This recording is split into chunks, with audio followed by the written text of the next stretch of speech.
What's up, guys? Welcome back to Rona Garage. Today we're going to be working on my 240s. That's plural. Kind of bring you guys up to speed on this. I have a 1990 240, which I'm sure you guys have seen in the background here, that has been neglected, to say the least.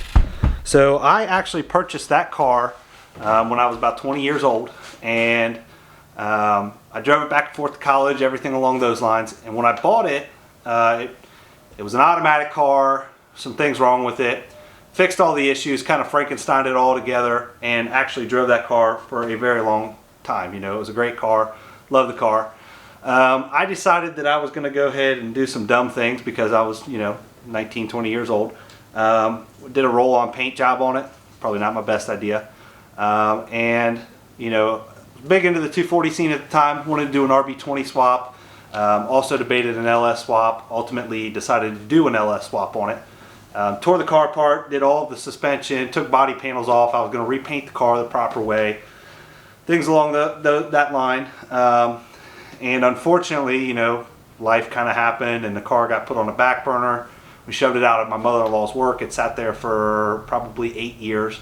In the state that it's in, no doors on it, no hatch on it, no fenders, no front end, just extremely neglected. I mean, I stripped this car down. I was going to build a race car out of it, or at least I thought. Pulled the gas tank out, all the brake lines, all the fuel lines, everything. I mean, that car needs a lot of work.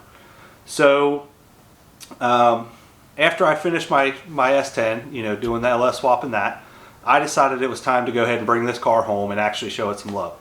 So I towed the car back, assessed all of my inventory on it and everything, and came to the conclusion that the best bet was to actually purchase a parts car. So with that being said, I found this 240 here, which is pretty rough, hood's definitely made contact with the windshield. You can see, clear coat's all faded. Sunroof doesn't really seal up right. Holes in the hatch. It's pretty rusty. Kind of hard to see, but down here is definitely some rust. I believe the other wheel well's just as bad. Yeah, it's a pretty rough car. And with that being said, I picked the car up for a fair price, in my opinion. I basically bought it just to rob parts off of it. The frame rails are shot on it, and along the lines, some things kind of changed. So the original thought process was, we're going to go ahead and rip the engine and transmission out of this, take the fenders and stuff, and everything that we need, all the bolts, all the hardware and everything, and actually put it into the white 240 here, or once was red, or not really sure on the color we're going to go with there. But we're going to make that car there an actual runner. We're going to turn this back into a street car. Want to get the body back into it. I mean, I didn't even have seats. I picked those up recently. There's some parts and stuff in there, but yeah, it's kind of just been a collect-all since it's been back here.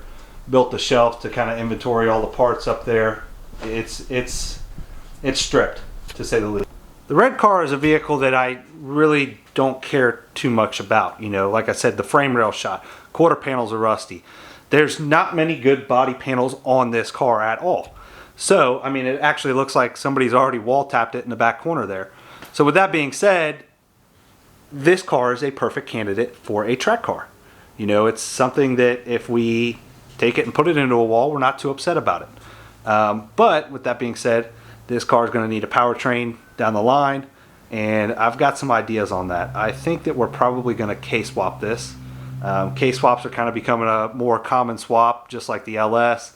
I'd love to LS swap it, but I don't want to invest that kind of money into this car that's this raggedy, so this car is just going to be a raggedy track car later on down the line. But for now, what we're going to be doing in this episode is harvesting all of the good components of this car. And it's probably going to be this is probably going to be a build series. The main objective of today's video is going to be to get the engine and transmission out of this car. We've got a new clutch for it and stuff. We'll see how that goes today as far as getting that in. But my primary objective for today is just to rip this motor and transmission out of this car and be ready to start moving on, stripping the rest of the chassis and all that stuff. So let's get started. So the very first step we're going to do is we're going to go ahead and get this thing in the air. So let's go ahead and get that knocked out. And there we go. This car, I actually pretty much bought it sight unseen, in the aspect of I agreed on a price with this guy for this car. And if anybody knows 240s, if you get a good deal on a 240, you better jump on it because the prices on those things are skyrocketing. I actually talked to the guy, agreed on a price. He was 12 hours away. I'm in Cincinnati, Ohio. He was in New Jersey. And when we agreed on the price, he pretty much told me, I'll do that price if you pick it up tomorrow. So I loaded a trailer up and left at 9 o'clock at night after being up all day and everything, and drove 12 to 14 hours. By myself for most of the drive, but thankfully I had a friend in Pennsylvania. He jumped in and took over and drove a little bit, helped out. That was awesome. So thank you, Trevor, for that. But we bought this car a couple months ago, you know, and when we got out there, it was kind of what I was expecting, but also a little bit rougher. But again, you know, we had already agreed on a price. I just drove 12, 14 hours to get it, so it was a done deal. We were taking the car regardless. So, like I said, that's where we're at on it. Let me show you some of the things that I kind of knew about, and I'll show you some of the stuff that I... So for starters, let's talk about frame rails. This is not terrible. I mean, obviously there's a hole in the frame there. Not the greatest. But what was really concerning was actually the driver's side, which is missing a very large section out of there. I did not see the steering rack boot there with 3M double-sided sticky tape on it. It's actually kind of the first time I've been under the car, but looks like reverse lights probably don't work. That's unhooked there. Actually tore up pretty good. We can fix that. That's no big deal. So anyways, I think I've done enough jibber-jabbing about this. So what I'm going to do is I'm just going to go ahead and start draining fluids out of it, get this engine ready to pull, take the hood off, all that stuff. So I'm going to just go ahead and jump right in and get started.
Alright guys, so we're going to go ahead and let that coolant finish draining out there. We've already drained the oil, already drained the transmission, got the hood off. We're just rocking right away. We'll probably go ahead and start knocking out the stuff on the top here. And then crawl underneath it, get the drive shaft out, trans, cross member bolts and all that kind of stuff. And real quick, I almost forgot, I want to give a quick shout out to Paul here for this t-shirt he made. Pretty sweet shirt.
Man, guys, I'll tell you what, it's been a while since I've done one of these.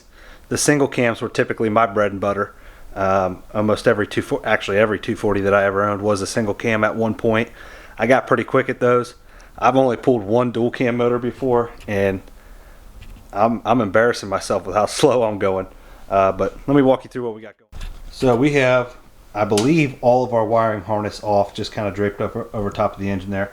Left our power wires on down at the starter and all that, all the stuff that came up to where the positive battery terminal was. We just disconnected it all there. The battery terminal is going to come with us. We took the ground cable off of the intake right there, pulled our main wiring harness through there. That went back to the ECU. That's what feeds everything up here on the engine. So I believe all we have left up top to do is disconnect our power steering, our AC, and our heater core hoses, and our motor mounts, obviously, and this thing will be ready to pluck. You know, still got some work to do underneath, but we're moving along. You know, it's definitely all right. So we got them AC lines off down there, kind of hard to see, but those are off. Power steering lines are off. As I figured, there is absolutely no AC in that system. Knew that didn't work, but it is what it is. We'll probably check over the AC system once we get it into the other car. We've got an AC machine, so that's something that, you know, definitely be addressing. One AC in this, like I said, that is going to be a street car over there, not a race car per se. So, but yeah, I think that about does it for everything up here in the top area. We're gonna have to go down, get the exhaust manifold bolts out. I'll probably get the motor mount bolts from underneath. I believe all of our wiring is disconnected. We'll probably find some as we start pulling up on this engine, but I think everything is ready to go up top, and now it's time to go underneath the car and start down there. All right, so we're going to start out down here. Just go ahead and take these 14mm bolts out. That'll get this drive shaft out of the way. We do have a carrier bearing, and then you know, definitely our motor mounts there. So all right, so we are getting close. We've got our drive shaft out, carrier bearing out. We have got our exhaust unbolted right there. Still have to do 3 bolts up front there, coming off the engine header. I've loosened up these cross member bolts because I like to pull these shifters out and loosen them up, dropping them down a little bit, giving me a little bit more room to work there. Kind of hard to see. It's got a short throw shifter in it. It looks like some eBay brand. RTV gooped all over it. So I'm going to go ahead and grab a wrench, pull that shifter out, you know, take the 6 10mm bolts off of it, maybe 12s, I don't remember. Been a while, but I'll get that off, get the exhaust unbolted, and the motor mounts out, and then I'll see you guys back up top. All right, so now we are at the moment that we've all been waiting for. I think we're ready to go. Little pro tip for you guys. I don't know if anybody else does this or not, but a lot of people always use chains to pull engines. Not a huge fan of that, just because there's usually never a good spot to bolt one up. Sometimes you need, you know, couplings and stuff like that to kind of link the chain together. Ratchet straps are my preferred method. These are 10,000 pound ratchet straps. They're made for, you know, like towing a car or something like that. Like 15 bucks at Home Depot. Nice thing about these things is they are super adjustable, any length that you need. And if you're running out of height in your garage, you can actually tighten the ratchet strap up, bring it closer to the engine hoist. Just all around a better method, in my opinion. Like I said, they're rated for 10,000 pounds, so they're probably not going to break pulling an engine. Now, you know, you big diesel guys with your 12 valves and stuff like that, I don't know what those things weigh, but that's probably a little bit more than what I'd want to try. But these things are absolutely perfect for something like this. I'll probably run down through the alternator bracket. Whereas with a chain, you know, you might struggle to do that. But here we are through the alternator bracket there.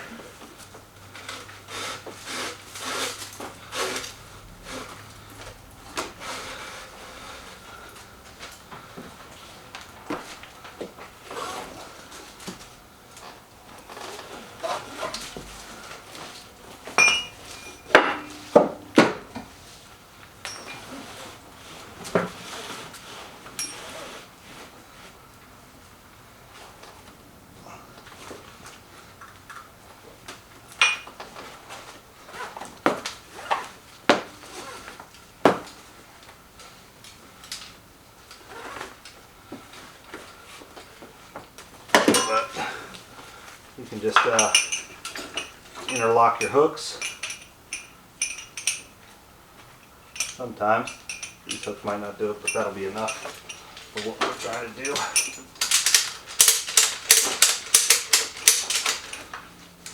Make sure you give yourself enough ratchet effect.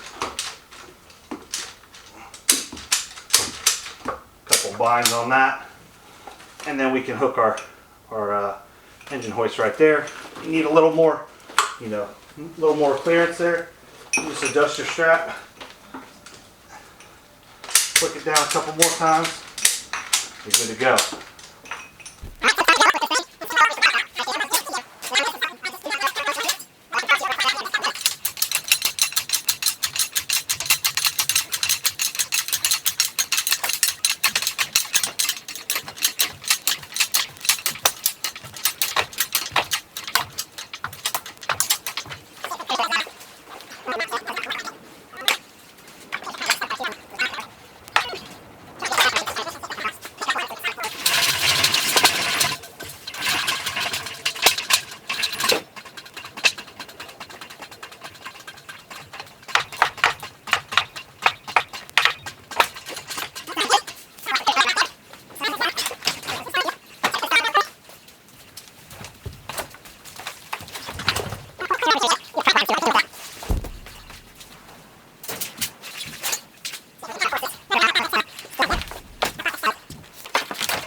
Yep, there we go. Alright, so that motor is freed up. We're going to try and pull forward a little bit, come out some.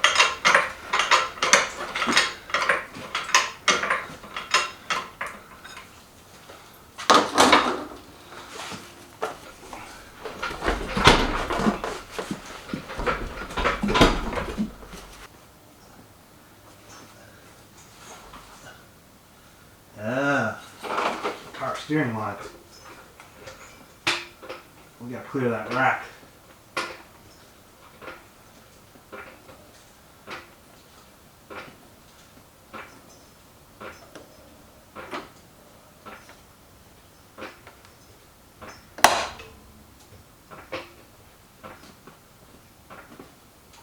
Come up with that some. Try and come up with this engine hoist.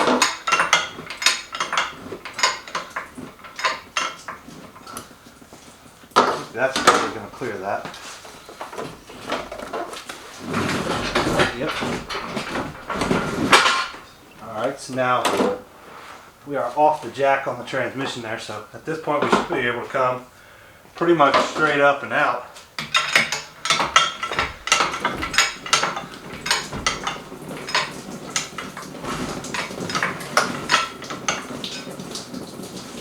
Couple things I'm seeing in the way here. This exhaust pipe, it's like an EGR off of this tube here from the lower exhaust there. That's alright. I've actually got a full catback exhaust we're going to run on this thing, and I don't know if I told you guys that already or not, but yeah, I've got some stuff that we're going to be doing with this, so that's perfectly fine there.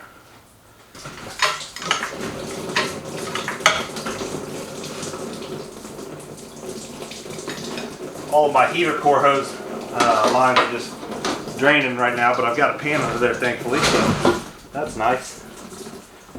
Yeah, we're going to have to come up a lot more. See, this is what I was talking about here. You can kind of ratchet, change your angle on the fly as you're doing this stuff with these ratchet straps. That makes that super nice. But I don't see anything hooked up still that we need to worry about. Let me come back over here and double check.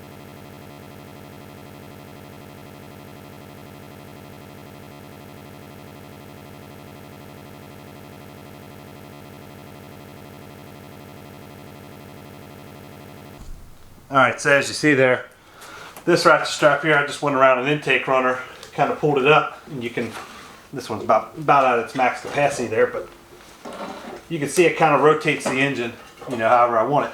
So now what I'll do is I'll actually bring this back up to the core support, and I'll get another ratchet strap around this tail housing here, kind of lift the tail up to help clear this so I don't have to be back here manhandling this thing, because that gets old.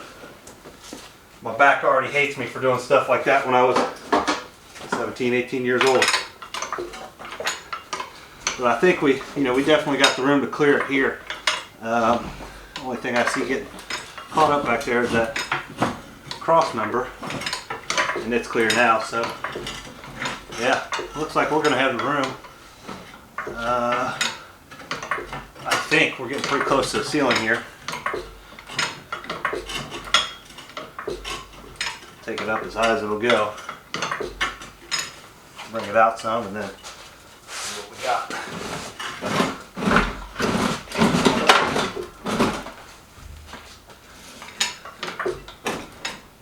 So this is the point where it's nice to have a buddy.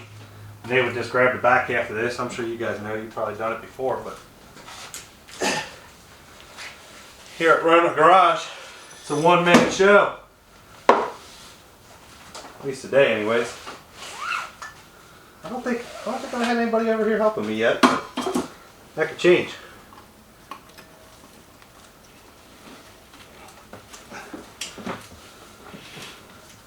Got my ratchet strap going around the back. I don't know if you guys can see that. I'm on the opposite side of the car here trying to get this.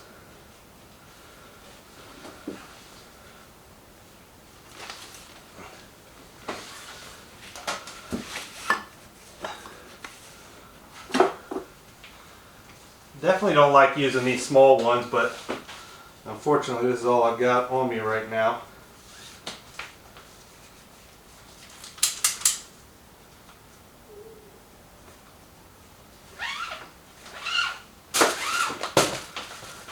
So again, we come back up here, hook up to the hook, start giving her a couple clicks.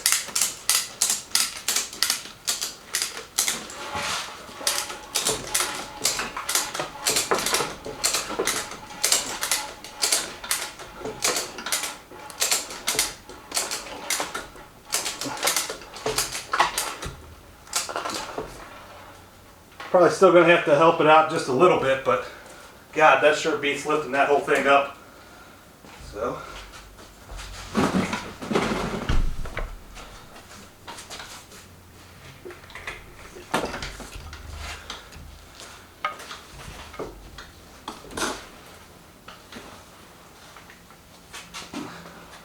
watch the pop-up headlights.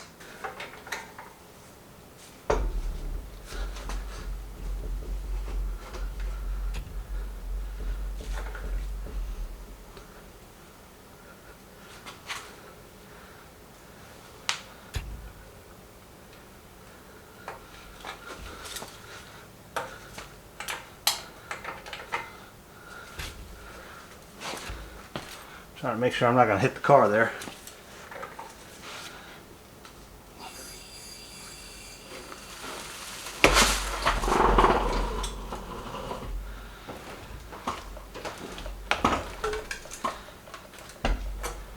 And there you have it, folks. We have just successfully removed the engine. Got a little rowdy there. Gonna need a new distributor cap. All right, guys. Yeah. We got the engine out there. That sucker's gonna be ready to go into the white car here. White, red, whatever color we're gonna paint it. Make a suggestion below. Let me know what color you think we should paint that car. Haven't really decided yet. I'm thinking kind of like a midnight gray. I don't know. I'm open to suggestions. Tell me what you think would look good on that car. But yeah, in the meantime, I think that's gonna wrap it up for today's episode. Hopefully going to get this edited out and get it out to you guys, before Christmas. So if you're watching this, Merry Christmas, Happy Holidays. I want to thank you guys for watching. Thank you for subscribing. If you haven't already, please hit that subscribe button. Next episode, we're probably going to go ahead and pull this transmission out, put a new clutch, or pull the transmission off, put a new clutch on it, slap some new motor mounts on it, do a couple things to that engine just to get it ready to go ahead and drop into the white car. But I think for the most part, that engine's not going to go in for a little bit. We're going to go ahead and kind of strip this bay down, get the stuff out of it we need, the brake lines, all that stuff. This car has literally nothing to it. But I think the next